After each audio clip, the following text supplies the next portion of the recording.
Welcome aboard. It's time for a little cruise with Dora the Boatress. Let's discover the world of boating as we navigate the waters together. And now, here's Dora.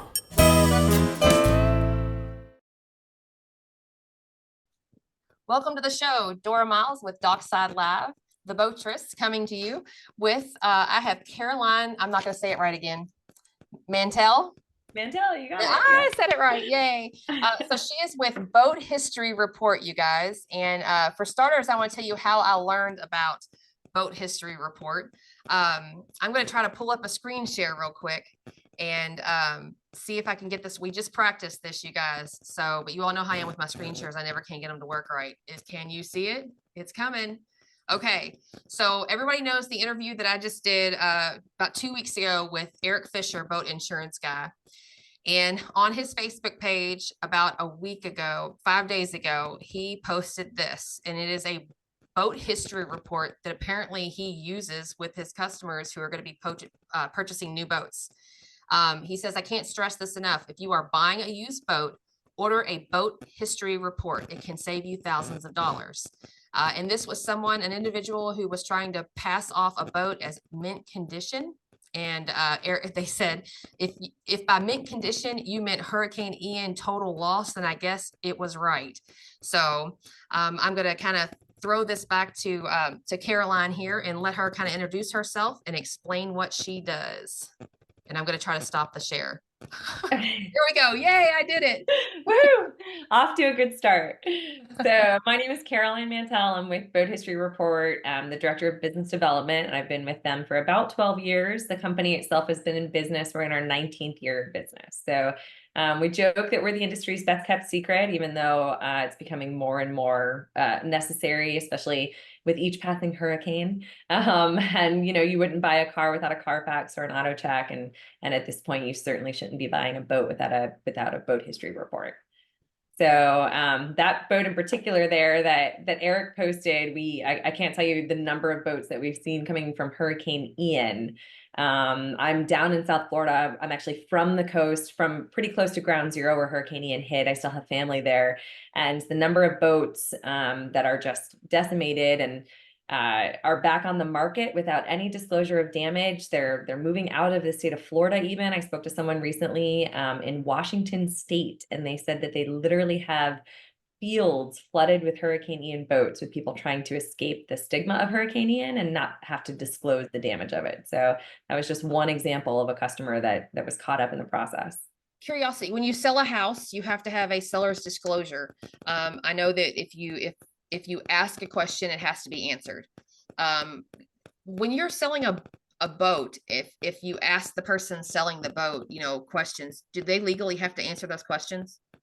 It really is dependent upon the state. So if you flat out ask, does this boat have any significant negative events I should know about? Or does this boat have damage? Has this boat been an insurance loss? If the broker or the dealer knows about it, then yes, they should be disclosing that information. Especially if they're a dealer associated with any of the major organizations. You've got the International Yacht Broker Association of America based in South Florida. You've got Certified Yacht Broker Association, I think is based in Annapolis. So you have a couple of these big organizations, and right in their bylaws and right in their requirements is that they disclose all information that they know about the vessel. So if you ask that point blank, then yes, they are required or supposed to answer that question. But many people don't know to answer. So I'm glad you brought it, or don't know to ask that. And I'm really glad you brought it up. We actually just helped a customer this week that bought a boat, and 3 weeks later started having problems with it. They bought it before buying a boat history report. So 3 weeks later, they started having problems with it. They started noticing some issues. They bought a boat history report. Turns out it was a Hurricane Ian boat. They're in North Carolina. So they bought this boat in North Carolina, and it was a Hurricane Ian loss. And they specifically asked, do I have any recourse with the seller? And, our response, unfortunately, we're not attorneys, so we can't give legal advice, but our response is, did you specifically ask them whether or not this vessel had damage? And if so, you'll have a little bit more of a leg to stand on in that conversation. But it's definitely worth going back to the seller and asking them those specific questions. People definitely do not know you exist. I did not know you exist. I had I had a Bayliner, 2016 Bayliner that I bought brand new. And about 3 weeks ago, I got a phone call from the fellow who bought the boat from, I consigned it when I sold it on consignment at a dealership when I sold it. And it's been over a year ago. It's been like 2 years ago when I sold it. My phone rang and they asked for my husband on my phone. And that's because the boat was in my husband's name. And my husband, I can barely get him to answer the phone half the time when I call. So he's sure as heck not going to answer the phone when he doesn't recognize the phone number. And so I said, this is his wife. Can I help you? And he said, well, I'm calling to ask him information about his boat. Well, then if you knew my husband, you know how funny that is my husband never drove the boat. Like, it's my boat. My husband's not a Right. boater. He bought the boat for me.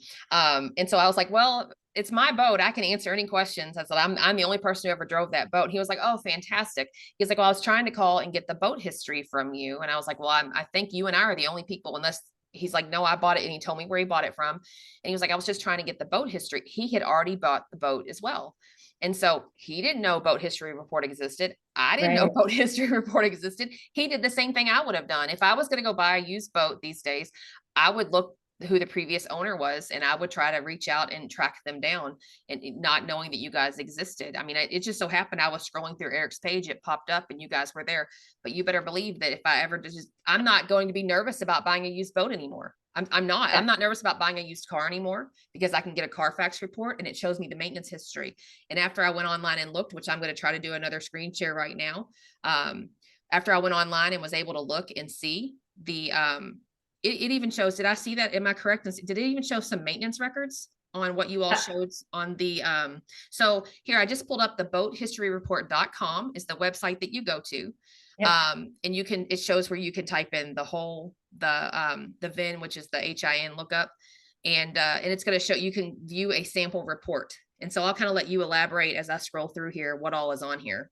Yeah, so you can actually use the whole identification number, or you can use a state registration number. A lot of times people don't know the whole ID, but they can get the state reg number from a picture.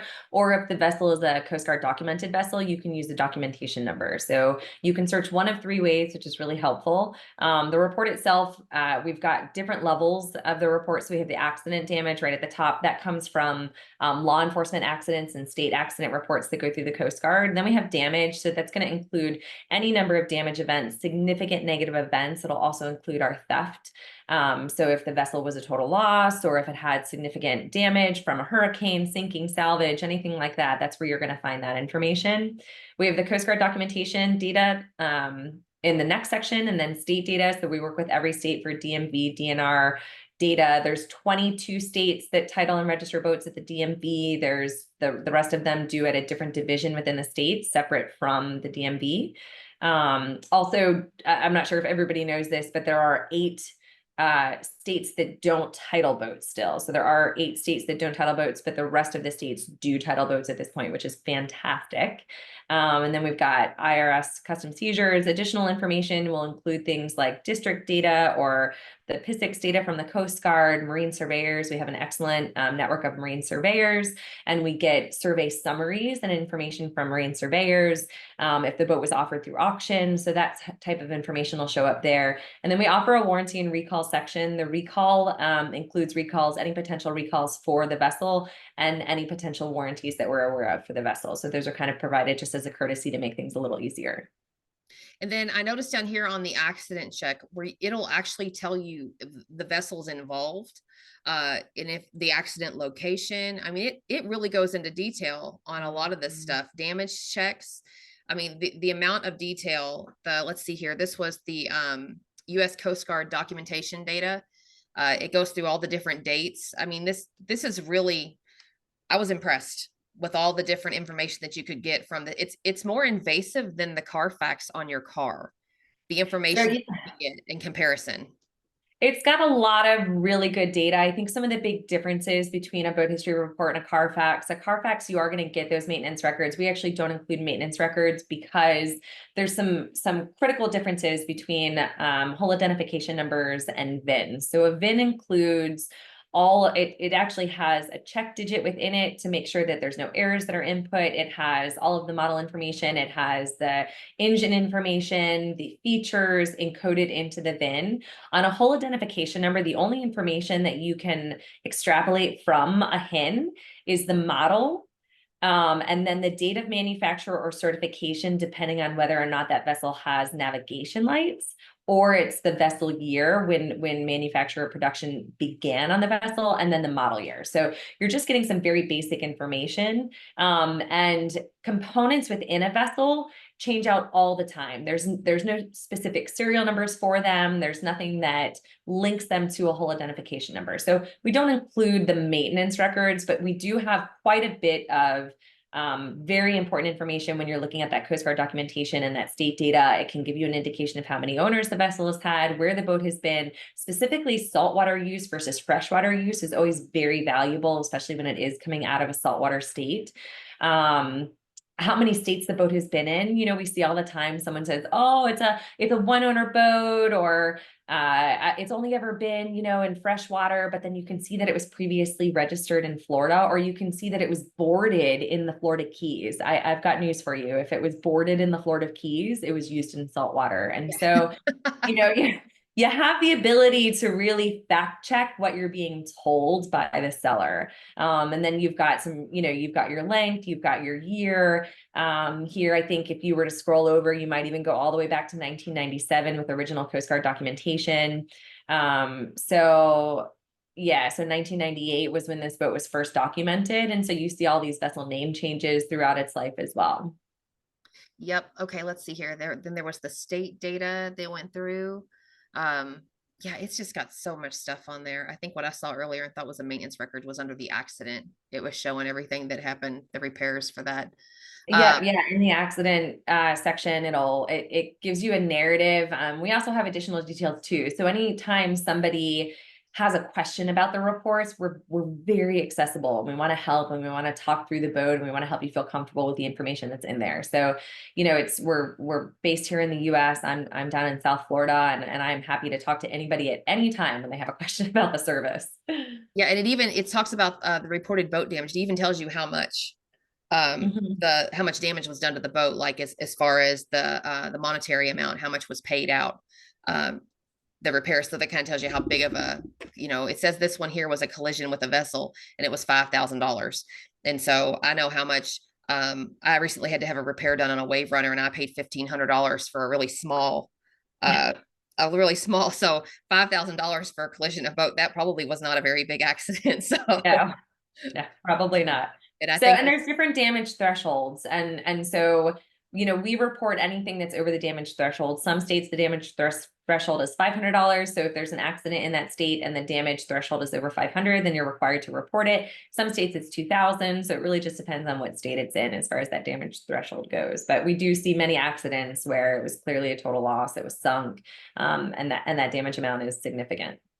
Have you ever seen any of, like, what's probably one of the wildest ones you've seen is somebody trying to pass off a boat as, like, you know, mint condition, and it's not hardly. Yeah, we've got an excellent ad that we run sometimes that shows like a vessel that's literally underwater, and it says freshly washed, new upholstery, and then it crosses that out. It says freshly washed, you know, and it was just pulled up from the bottom of the sea. So yeah, gosh, there's so many like interesting scenarios where we'll see people that try and alter the HIN to get away from the damage. So they'll give somebody a bad HIN, and then that person will try and run a report on our site, and we'll tell them, you know, that's not the right HIN, and we'll run it by a state registration number, and boom, there's the damage. And you know, they go back and ask, oh, I don't know anything about that. And we can look at it and see that the damage was literally under their name, or they bought it out of auction. And so, you know, there's some interesting scenarios like that, but we definitely see, there's been a couple instances, I think the more interesting instances, where we see a boat was totaled with one insurance company, and then like 6 months later it was sold through auction, bought out of auction, and then totaled through a new insurance company for the same exact damage. And so it's unlikely that it was damaged the exact same way for the same amount and insured for the same amount, you know, 6 months apart. Fraud. That's like insurance fraud was committed. Yeah. Wow. Yeah, there's some of that. We saw, that's interesting how easy that would be, because so my boat, I have a 2022, which our people who listen are probably sick and tired of hearing me talk about it. But I have a 2022 Avalon that I bought brand new that was totaled this past season. It was up on a lift, and a big wave came through in a storm, and it twisted the the frame. And so my boat was totaled. And nobody's gonna know it's totaled but me. And I haven't gotten any form of a title that says it's a salvage title or anything else. Now, I'm an honest person. Yeah. And I'm an honest person. And everybody that I know that would be interested in buying my boat knows that boat is total. But if I wasn't an honest person, I could go to Tennessee, I bet, and sell that boat. And somebody who's doesn't know what they're looking at would think that they are buying, a perfectly good Tri-Tune, because by looking at it, if you're not an educated boater, you would think there's nothing wrong with that boat. Is there anything, is there anything that would protect people? Because is something like that going to pop on a boat history report? How would you, if I want to sell my boat, how do I get that to pop on a boat history report? When I go to sell my boat, I want to make sure that is going to show up. How do I get that to happen? Yeah, so I think you have put in an insurance claim on that. So if it was an insurance total loss payout, we should definitely have it because we work with the insurance providers on that. So we can test that later offline, but we should have that in our report. Yeah. So we should already have it, but it's interesting you say like you don't have a title that says anything about it. There's something called the Uniform Certificate of Vessels, Uniform Certificate of Title Act for vessels, and UCOTA by short. And it is the same on the car side that requires branding of cars. So if you have a car that's, rebuilt or salvaged or whatever, flooded, whatever it is, and it has this brand on it, that exists for boats. It started in 2011. It's been very slow to adopt. There's only a handful of states that have adopted this. There's 6 states, to be exact, that have adopted it. Florida and Alabama were the last 2 states to adopt it. Alabama just adopting it this January. The only brand that's recognized under this is a federal level brand called hull damage. So HULL damaged. And it can be elision, collision, lightning, sinking, hurricane damage. There's a series of things that would trigger this to go on the vessel. In every state that has adopted it, if you are the owner of the vessel, and it sounds like you still have the boat, right? So you got an insurance payout, bought it out of auction, you still have it. So the insurance company technically in every state is required to report that if they take ownership of the vessel. But if they don't take ownership of the vessel, then the owner is required to report it. And if the owner doesn't report it to the state to get the title branded correctly in those states, then they can be liable for fines. In Florida, it's $5,000 for the first offense, up to $25,000 per offense after the 3rd time. So again, there's only a handful of states that do have hull damage. The majority of states, if there's a title, you could have literally a single shred of fiberglass and you would have a clean title. And that's one of the most deceiving things that you'll see when somebody's selling a boat. Clean title, boasting clean title, this boat's in immaculate condition, hardly used. And when you look at a report, you can see the ownership change of hands. So you can see that, a new title was issued on this date and then a new title was issued 2 months later. And that typically indicates auction. Someone bought it out of auction. Now they're turning around and trying to sell it. So there are some excellent things that you can verify, trust yet verify. That's our policy, right? So you want to trust, we're very trusting people. We want to believe that there's good in the world. So we trust, but we are going to use something to verify the facts. And until there are more states, there's been a lot more interest in these titling laws. Tennessee was very, very interested in trying to move forward with it. They had the whole Pickwick Lake incident. Do you remember this or have you heard of this? I believe so. Okay. And that was where one dealer was selling the same boat to several people because there's no title in Tennessee. And so they would sell it to someone with a registration and then they would say, you can just keep it here and use it here. And then they would turn around and sell it to someone else. And so at the end of the day, there were like 4 or 5 victims. And the only person that actually had ownership of the vessel was the last person because there wasn't a title. So, more and more states are adopting it. Tennessee really wanted to adopt it after something like that happened. There's also an amazing episode of American Greed, the Michael Vorse episode. So if you haven't seen that, I strongly recommend it. And again, it was a titling issue. Someone from Michigan was, Tennessee didn't title. Tennessee, I'm not trying to pick on you here. I'm sorry. I love Tennessee. Well, it's a joke around here because we're one county from Tennessee. Okay. If something comes up on the lake, a boat gets totaled or whatever, or a boat gets wrecked. The big joke around here is it'll be for sale in Tennessee soon. Like, I mean, Exactly. everybody down here is like, the boat got stolen, go look in Tennessee. I mean, because Right. it's an ongoing, because we are one county from Tennessee, and everybody, if your boat gets stolen, or if everybody you'll find it in Tennessee. In Tennessee, yeah. Yeah, there's 8 non-titling states, or definitely states where you could find some more unscrupulous activity. So this is a message to all you 8 states. Please do your please start titling. But yeah, anyways, there are some things in place that you can do to try and avoid. Obviously, running a boat history report would be, in my opinion, the first step. Doing a survey, depending on the size of the boat. Obviously, smaller boats, it doesn't necessarily make sense to do a survey just because surveys can be so expensive. But we are strong supporters of marine surveyors. In fact, I leave Saturday for the International Association of Marine Investigators Conference. I'm a board member and put on the training, did all the training for 5 days. So we love our marine surveyors, and I think it's an excellent thing, especially on those larger boats. But unfortunately, there are lots of opportunities for fraud to happen. Yeah. So if somebody was looking for a boat surveyor, could they call you guys and you guys suggest someone in their area? So, we always suggest using an accredited marine surveyor. So there's a couple big, the NAMS and SAMs are the biggest accreditations. We do have a handful of marine surveyors that we work with that have been vetted and verified. And certainly if somebody were to call us and ask if we had a surveyor in their area, we would definitely recommend them. Okay. But generally, we always suggest using NAMS or SAMs. Obviously, the recommendation in general is find your own marine surveyor. Don't necessarily use the one that's being suggested to you unless it's by a trusted source. But definitely a NAMS or SAMs marine surveyor. And I'm not trying to, there are other accredited services out there. So as long as you're using someone that comes through the accreditation process and verify that accreditation. Yeah. So I cater to women. A lot of my, I teach women classes. And so I am finding, unfortunately, that the boating industry is still very male dominated.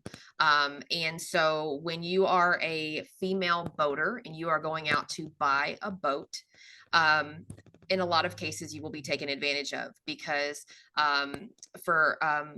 I'm just going to say it as it is. A lot of times, I mean, because it is, I was an ignorant boat buyer when I first got into boating. I did not know what I was going to buy. And so you'll see things like, you can go to a boat show and you'll see a tri-tune with a 400 horsepower engine with the smallest tunes on the face of the planet on it. You're not going to get very far. That boat should have a 150 horsepower engine on it.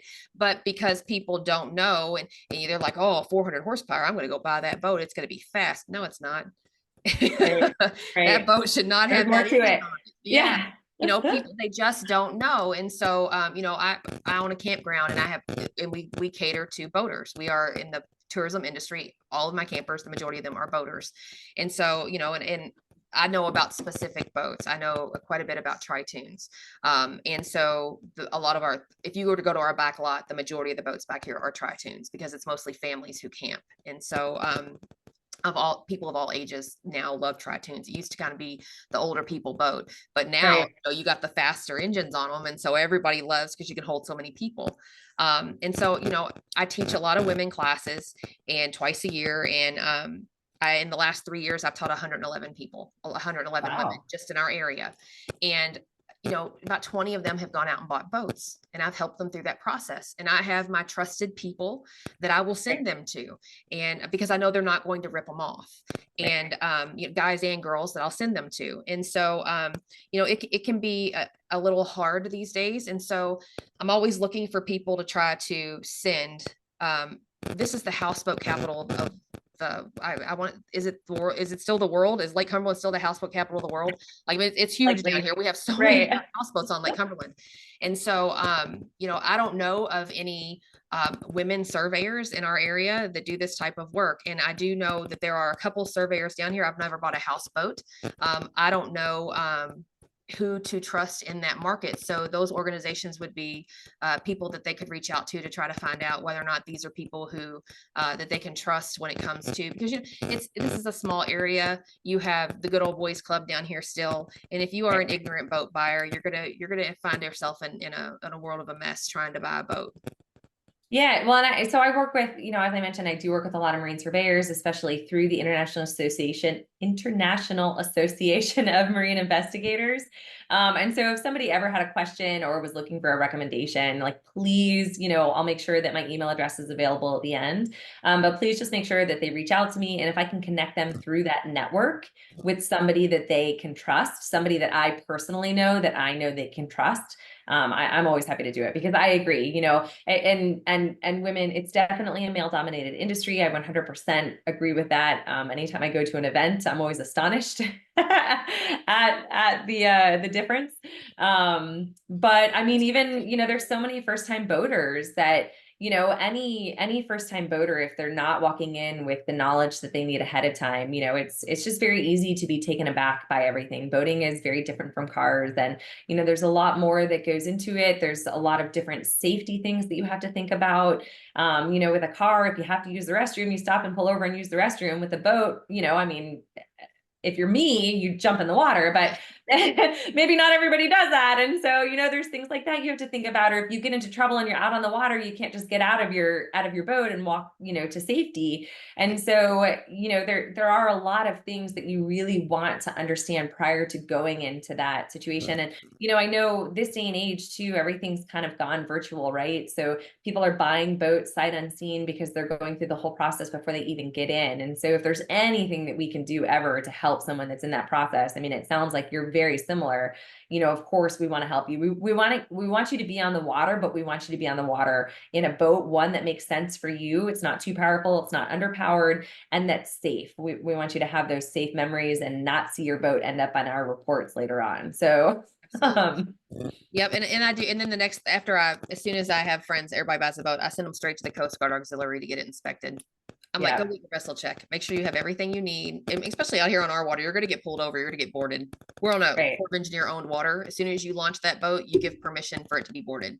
They don't have to have probable cause to board your boat. And 99% of the time, they're only boarding your boat to make sure that you're being a safe boater, that you have everything that you need. And so, well, this has been awesome. I want to let all of our listeners know that if you are in the market to purchase a boat, and it's a used boat, that Caroline is offering a $10 off discount.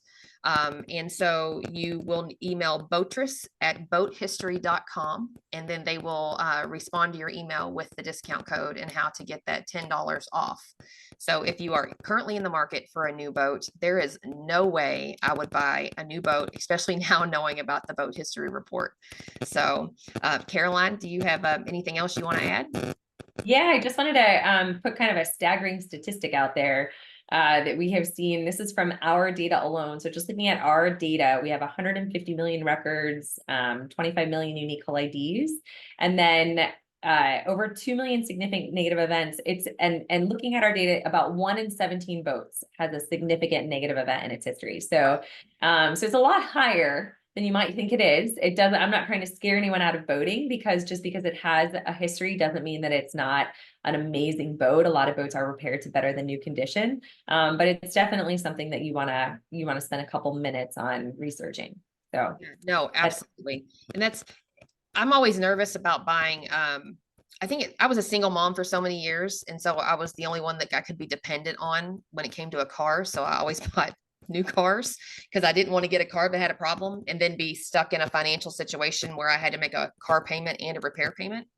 And so I wasn't aware of, I had been out of boating for so long that I wasn't aware of all of the like marine assist type programs these days, where if your boat breaks down on the water. And so when I came down here and when I bought my first boat, I bought a new boat because I was afraid that I knew I was going to be boating by myself with my kids because my husband's not a boater. And so I knew I was going to be out on the water that way. Now, knowing what I know with having more boater knowledge, I would buy a used boat, and it still scared me not knowing that I would know the history of the boat and not being trusting of people who are selling me the boats. Now, I'm not nervous. I'm not nervous anymore. I appreciate that. I will buy a used boat and if it doesn't have a boat history report for some reason, I'm not buying it. I mean, it's probably because it's a bad hen. Yeah, absolutely. So we can do any boat. Yeah, there is no reason nowadays to buy a used boat and not get a boat history report. And your pricing, if you want to discuss the pricing real quick, I forgot to go over that part. Your prices are great. I feel like the prices are very realistic. So yeah, I mean, you're looking at a used boat, typically a little more expensive sometimes than pre-owned cars. So the single report is $60, and then for 6 reports, you can get 6 reports for $100, and that gives you the opportunity. So that's really for somebody that's in the market for boat, but they haven't necessarily narrowed it down to one boat. So that's definitely when you're starting that process and starting that journey, then you'd have the ability to run on any boat you come across. And for myself personally, if I've decided on a boat and I'm in the process of negotiating that, I would talk to whoever the broker is, and I would tell them that I'm pretty sure we've settled on a price. That's the boat I want. I'd like for them to get me the boat history report. Period. Yeah. If you want me to buy this boat, you'll get the boat history report, because more than likely, your broker that you're working with is going to have an account set up with you guys, and they're going to be able to get it through their their bulk account that they have, and if they don't have one, they should. And so, so that's kind of how I look at it as a consumer, as a person who's going to be, and as a business owner. If I was selling boats, I would have an account with you guys. I think that's crazy, knowing what I know now.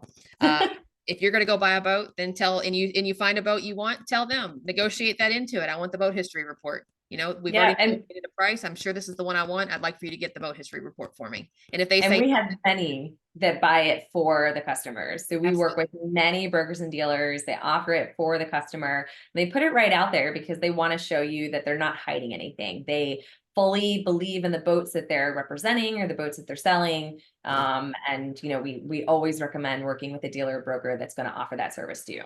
Oh, and then one more thing. I just realized I saw it on the .com page, your BoatHistoryReport.com. With the boat report comes the Boat US, the Towboat US membership. Yeah, Boat US. Yeah, you get a Boat US membership. So it comes with the basic Boat US membership, and then a significant discount off the upper packages. So if you wanted to upgrade to like saltwater, unlimited towing, then you get a really high discount off that saltwater unlimited towing package. So yeah, it's an excellent benefit. Yeah, I mean, it's almost in the pricing of that, because I know what those run. It's almost a wash. So I mean, I felt like, and I also would not own a boat and not have a tow package. So I'm kind of like, yeah, not have towing. So this is perfect. I'm like, this is amazing. So, but this really took a lot of the fear out of buying a used boat for me. It truly did. And I will also encourage more people to buy used boats, to where before I was not. If you can, I always encourage, if you can afford it, buy a new boat. Just so you don't have to have the constant worry of having issues. And now I'm not as nervous about it. So I appreciate that. And I'll say I bought a new Explorer, and I've had 3 recalls on it and a window that didn't go up. So, I mean, if you're going to have the problems anyway, save yourself some money and go pre-owned. Yeah, absolutely. I get it. All right. Well, Caroline, thank you very much for the discount for our listeners, and for helping me to educate our listeners. And if anybody has any questions or anything, you can email Caroline. Caroline, what's a phone number they can reach you, and an email address? Sure. So I'll give my cell phone number. So it's 941-266-7391. And then an email address, great email address would be Caroline, CAROLINE @BoatHistory.com. All right. And then you can always reach out to us through our Facebook pages, through Dockside Live or the Boatress, and any questions, I can forward them to Caroline. So again, thank you for being with us, and thanks for listening to the Boatress, Dora Miles, on Dockside Live. Thank you.